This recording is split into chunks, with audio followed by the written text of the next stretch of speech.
ప్రయాగ్రాజ్ లో త్రివేణి సంగమం వద్ద జరిగే మహా కుంభమేళాకే ప్రాధాన్యత ఎక్కువ. దాదాపు 123 దేశాల నుంచి 40 కోట్ల మంది భక్తులు ఈ మహా కుంభమేళాకు వస్తారని అంచనా. మరి అసలు కుంభమేళా ఎప్పుడు మొదలైంది? ఆ 4 ప్రదేశాల్లోనే కుంభమేళా ఎందుకు చేస్తారు?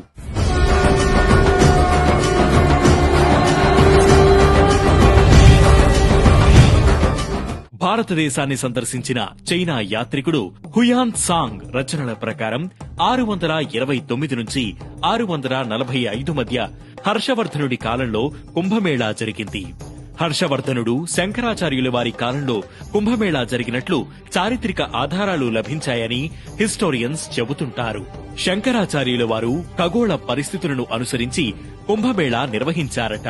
12 ఏళ్లకొకసారి నక్షత్రాల కలయిక జరుగుతుంది. అలా నక్షత్ర కలయిక జరిగిన సమయంలోనే శంకరాచార్యుల వారు కుంభమేళా నిర్వహించారని చరిత్ర చెబుతోంది. అయితే ఈ కుంభమేళా అంతకంటే ప్రాచీనమైనదిగా తెలుస్తోంది. పురాణ గాథలైన భాగవత పురాణం, విష్ణు పురాణం, మహాభారతం, రామాయణంలో కుంభమేళా ప్రస్తావన ఉంది. సామ, అథర్వణ వేదాల ప్రకారం తమ శక్తిని పోగొట్టుకున్న దేవతలు తిరిగి పొందేందుకు అమృతాన్ని సంపాదించాలని క్షీరసాగర మథనం చేస్తారు. కామధేను ఉద్భవించిన తర్వాత అమృత కలశం వస్తుంది. ఆ అమృత కలశాన్ని ఇంద్రుడి పుత్రుడైన జయంత తీసుకుని వెళుతుండగా రాక్షసుల గురువైన శుక్రాచార్య అమృత కలశం కోసం జయంతుడి వెంటపడతాడు. అలా 12 రోజుల పాటు జయంతుడు శుక్రాచార్యులకు దొరకకుండా పరిగెడతాడు. దేవతలకు 12 రోజులంటే మానవులకు 12 సంవత్సరాలు. ఆ కాలంలో జయంత 4 ప్రాంతాలలో ఆ అమృత కలశాన్ని కింద పెడతాడు. ఈ క్రమంలో ఆ కలశంలోని అమృతం కొంత ఆ ప్రదేశాల్లో పడిందని అవి హరిద్వార్, ప్రయాగ్రాజ్, నాసిక్, ఉజ్జయినిగా పండితులు చెబుతుంటారు. ఆ సమయంలో సూర్య చంద్రులతో పాటు మిగతా గ్రహాలన్నీ ఒక కక్షలోకి వస్తాయి. ఈ విశిష్టత నేపథ్యంలో నాటి నుంచి 12 సంవత్సరాలకొకసారి కుంభమేళా నిర్వహించడం ఆనవాయితీగా వస్తోంది.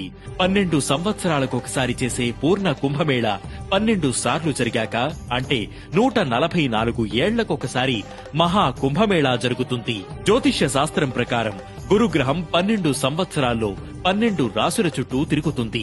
ఈ గ్రహం ఒక నిర్దిష్ట రాశిలో ఉన్న సమయంలో కుంభమేళా నిర్వహిస్తారు. ముఖ్యంగా కుంభమేళాల్లో రాజస్నానానికి అత్యంత ప్రాముఖ్యత ఉంది. పుణ్యతీర్థాల్లో చేసే నదీ స్నానాలకు పుణ్య ఫలితం ఉంటుందంటారు. అలాగే మహా కుంభమేళాలో పుష్య పౌర్ణమి నాడు స్నానం చేస్తే దేవతల ఆశీస్సులు లభిస్తాయని, సమస్త పాపాలు పోయి మోక్షం కలుగుతుందని భక్తుల విశ్వాసం.